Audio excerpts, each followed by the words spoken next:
Добрый день, уважаемые коллеги.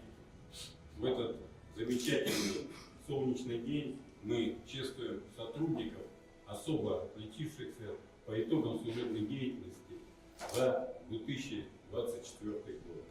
Уверен, что и впредь вы будете ответственно и добросовестно исполнять служебные обязанности, направлять все свои усилия на достижение высоких результатов служебной деятельности, повышать уровень профессионального мастерства, всегда быть примером для своих коллег, с честью и достоинством нести службу на благо России.